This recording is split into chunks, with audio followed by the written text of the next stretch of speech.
नमस्कार। आज हम सत्र 2022-26 यूजी सेम 2 मेजर 2 के प्रश्न पत्र लेकर उपस्थित हूँ। द्वितीय समसत्र की तैयारी कर रहे विद्यार्थियों के लिए ये महत्वपूर्ण है, साथ ही उसे एक नियम आइडिया मिल जाएगा कि हमें किस तरह से प्रश्नों को उत्तर देना है। सबसे पहले जानेंगे कि अंक का निर्धारण किस प्रकार किया गया है। प्रश्न जो है वो 3 प्रकार का होगा। पहला जो होगा वो वस्तुनिष्ठ प्रश्न होगा, जिसमें 5 प्रश्न रहेगा और पांचों जो है वस्तुनिष्ठ रहेगा। वह विकल्प भी हो सकता है और बिना विकल्प का भी हो सकता है। और जो दूसरा प्रश्न रहेगा वो है सप्रसंग व्याख्या रहेगा, जिसमें से 2 प्रश्न का उत्तर देना होगा और जिसमें विकल्प के रूप में 4 या 5 रहेगा, उसमें से 2 ही का उत्तर देना होता है। और तीसरा जो प्रश्न रहेगा वो दीर्घ उत्तरीय प्रश्न होगा, उसमें से 4 प्रश्नों को उत्तर देना होता है और विकल्प में 6 प्रश्न रहता है। और प्रत्येक प्रश्न जो है 15-15 अंक का होता है। तो चलिए शुरू करते हैं। तीनों प्रकार के प्रश्न किस तरह से आते हैं तो उस पर बात करते हैं। तो देखिए, पहला प्रश्न क्या है कि सभी प्रश्नों के उत्तर दें, है ना। तो हम द्वितीय मेजर पत्र लेकर उपस्थित हैं और द्वितीय में क्या पढ़ना है, रीतिकाल। तो रीतिकाल को और किस नाम से जाना जाता है तो उत्तर मध्यकाल। तो उत्तर मध्यकाल का समय सीमा क्या है, हम सभी जानते हैं। उत्तर मध्यकाल का समय सीमा जो है वो विक्रम संवत 1700 से लेकर के 1900 तक है ना। और उत्तर मध्यकाल को रीतिकाल के नाम से जाना जाता है। अब दूसरा प्रश्न है कि मोतीराम किस काव्यधारा का कवि है। रीतिकाल को 3 काव्यधाराओं में विभाजित किया गया है, रीतिबद्ध, रीतिसिद्ध, रीतिमुक्त। तो मोतीराम जो है वो किस काव्यधारा का कवि है तो रीतिबद्ध काव्यधारा का कवि है। अगला प्रश्न है बिहारीलाल की सर्वाधिक प्रसिद्ध रचना कौन है। तो बिहारीलाल हम सभी पढ़ चुके हैं कि बिहारीलाल की मात्र एक ही रचना है, जिसका नाम है बिहारी सतसई, जो दोहे छंद में रचित है और दोहा छंद में रचित है। और इसमें कुल 713 दोहा और 6 सोरठा, यानी कुल छंद 719 है। समझ गए आप सभी। अब बात करते हैं अगला प्रश्न है कि मिस्र बंधुओं ने रीतिकाल को क्या नाम दिया। मिस्र बंधुओं ने रीतिकाल को क्या नाम दिया, हम सभी पढ़ चुके हैं नामकरण में कि मिस्र बंधुओं ने रीतिकाल को अलंकृत काल नाम दिया। विश्वनाथ प्रसाद मिश्र ने श्रृंगार काल नाम दिया। रमाशंकर शुक्ल रसाल ने कला काल नाम दिया, है ना। तो इस तरह से तो मिस्र बंधुओं ने रीतिकाल को क्या नाम दिया, अलंकृत काल नाम दिया। ठीक है। अब अगला प्रश्न है भूषण किस राजा के आश्रित कवि थे, है ना। तो भूषण हम सभी जानते हैं कि रीतिकाल के वीर रसिक कवि हैं। और भूषण जो है ये छत्रपति शिवाजी के महाराज में रहे और छत्रसाल के भी दरबार में रहे, है ना। तो छत्रपति शिवाजी के भी राजाश्रित कवि थे और छत्रसाल के भी तो कवि थे। ठीक है। और भूषण किस रस के कवि हैं तो वीर रस के कवि हैं। ठीक है। अब अगला बात करते हैं, अगला प्रश्न। अब देखिए, ये जो है लघु उत्तरीय प्रश्न, हम पहले बता चुके हैं कि ये जो है सप्रसंग व्याख्या करना होता है।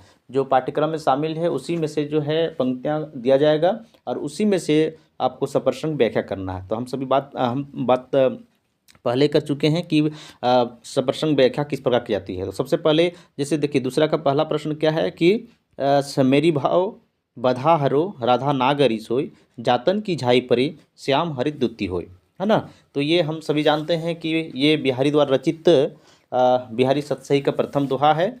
और सबसे पहले हम व्याख्या किस तरह करेंगे, उसका जो प्रोसेस यानी कि प्रक्रिया है, सबसे पहले प्रसंग, उसके बाद व्याख्या और फिर विशेष, या फिर प्रसंग से पहले हम संदर्भ लिख सकते हैं। संदर्भ क्या लिखेंगे, संदर्भ लिखेंगे प्रस्तुत दोहा बिहारी द्वारा रचित है, जो उनके द्वारा रचित सतसई से लिया गया, ये संदर्भ हो गया। उसके बाद प्रसंग में क्या है कि इसमें राधा की स्तुति की गई है और उसकी सुंदरता का है, और उसके बाद व्याख्या, उसके बाद अंतिम में जो है विशेष लिखा जाता है। तो इस तरह से सभी का जो दो प्रश्न उत्तर देना है तो दोनों को सप्रसंग व्याख्या किया जाता है, इस तरह से, है ना। अब रही बात अगला प्रश्न है कि अधर धरत हरि के परत होड़ दिट्टी पट ज्योति, हरित बांस की बांसुरी इंद्रधनुष की ज्योति। यह भी जो है बिहारी द्वारा रचित बिहारी सतसई से उद्धृत है और ये दोहा में रचित है ना। तो इसमें श्री कृष्ण की सुंदरता की बात की गई है ना। अब देखिए ग है कुंदन को रंग फीको लगे, झलक के अति आंगन चारु गोराई, आखिन में अलसानी चितौनी में मंजू बिलासन की सरसाई, कोबी न मोल बिकात नहीं, मतिराम लखे मुस्कान मिठाई। ये सवैया है, ये सवैया छंद में है और इसके इस पद के जो कवि हैं वो है मतिराम, है ना। तो सबसे पहले हम बात कर चुके हैं। सबसे पहले संदर्भ क्या है, प्रस्तुत सवैया मतिराम द्वारा रचित उसके कृति रसराज से लिया गया है। और फिर प्रसंग लिखेंगे, व्याख्या, तब विशेष, ठीक है। अब फिर आप बढ़ते हैं आगे कि वही है, ज्यों ज्यों निहारिए नेरे हवे न नहीं, त्यों त्यों खरी निकरी सो। हम पहले बता चुके हैं, आप सभी देखेंगे समझ में आ जाएगा।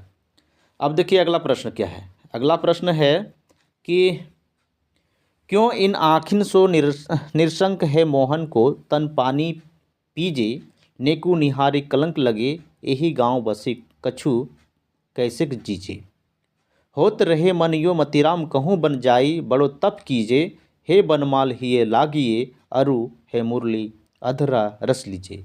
ये भी जो पंक्तियां हैं, ये पद है जो है मतिराम द्वारा रचित रसराज से उद्धृत है और ये मतिराम का है। तो ये भी इसी तरह से व्याख्या करेंगे। सबसे पहले संदर्भ, उसके बाद प्रसंग, उसके बाद व्याख्या, अंतिम में विशेष, ठीक है, समझ में आ गया। तो 4 विकल्प रहेगा, 4 में से 2 प्रश्न को उत्तर देना है, सप्रसंग व्याख्या करना। जो पाठ्यक्रम में निर्धारित पंक्तियां हैं उसी को पढ़ना है, ठीक है। अब देखिए आप बात करते हैं दीर्घ उत्तरीय प्रश्न। तो देखिए प्रश्न है कि निम्नलिखित में से किन्हीं 4 प्रश्नों को उत्तर दें। 4 प्रश्न बनाना है, चारों प्रश्न 15-15 अंक का होगा। तो सबसे पहले पहला प्रश्न है, तो रीतिकाल का नामकरण पर प्रकाश डालें।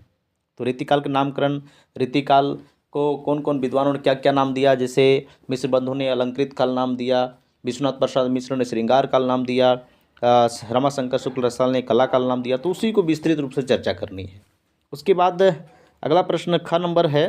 ख नंबर में क्या है कि रीतिकाल की समान प्रवृत्तियों की विवेचना करें। तो रीतिकाल की प्रमुख प्रवृत्तियां कौन कौन थी। जैसे श्रृंगारिकता, अलंकारिकता, राजाश्रित की प्रशंसा, चमत्कार प्रदर्शन, नारी की चित्रण, प्रकृति चित्रण। तो ये सब जो प्रवृत्तियां हैं तो उसका वर्णन करना होगा, ठीक है।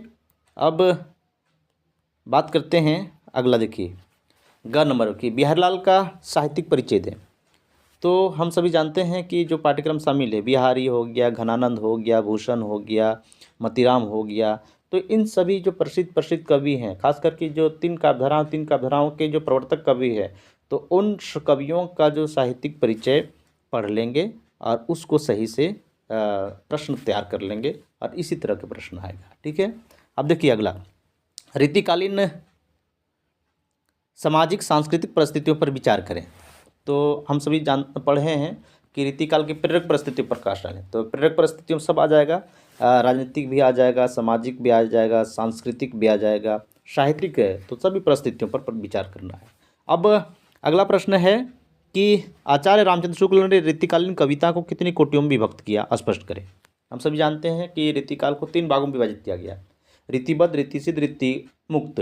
तो इन तीनों काव्यधारा में विभाजित करके उसको स्पष्ट करना है ना, किसे कहें। तो जैसे रीतिबद्ध काव्यधारा, तो रीतिबद्ध काव्यधारा हम सभी जानते हैं कि रीतिबद्ध काव्यधारा वह काव्यधारा है जिसमें रीति सिद्धांत के नियम का पालन करते हुए जो लक्षण ग्रंथ की रचना करता है, तो उसे हम क्या कहते हैं, रीतिबद्ध काव्यधारा कहते हैं। रीतिबद्ध काव्यधारा प्रवर्तक कवि कौन है,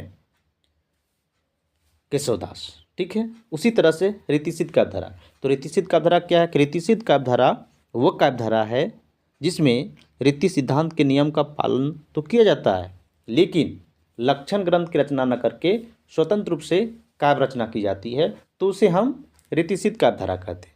रीतिसिद्ध काव्यधारा के प्रवर्तक कवि बिहारी है। फिर है ये हो गया। अब है रीतिमुक्त काव्यधारा। तो रीतिमुक्त काव्यधारा नाम से स्पष्ट है, रीति से पूरी तरह से मुक्त। न तो उसमें रीति सिद्धांत के नियम का पालन किया जाता है और न ही लक्षण ग्रंथ की रचना की जाती है, बल्कि उससे मुक्त होकर के स्वतंत्र रूप के जो काव्य रचना की जाती है उसे ही रीतिमुक्त काव्यधारा कहा जाता है। रीतिमुक्त काव्यधारा के प्रवर्तक कवि कौन है? घनानंद है। ठीक है। घनानंद किस राजा के आश्रम में रहते थे? मोहम्मद शाह रंगीला। कहाँ के बादशाह थे? दिल्ली के। ठीक है। अब देखिए अगला प्रश्न क्या है। अगला प्रश्न है कि ओज कवि के रूप में भूषण का साहित्यिक परिचय दें। हम पहले ही बात कर चुके हैं कि भूषण वीर रस के कवि हैं, है ना। तो इस तरह से जो रीतिकाल के प्रसिद्ध कवि हैं, बिहारी, केशवदास, मतीराम, भूषण, घनानंद, ये इन कवियों का साहित्यिक मूल्यांकन पढ़ लेंगे और इसी तरह से प्रश्न आएगा। ठीक है। और ये आप सभी समझ में आ गया होगा। अगर ये आप सभी को वीडियो अच्छा लगा है तो कृपया लाइक और शेयर करें। Thank you. धन्यवाद।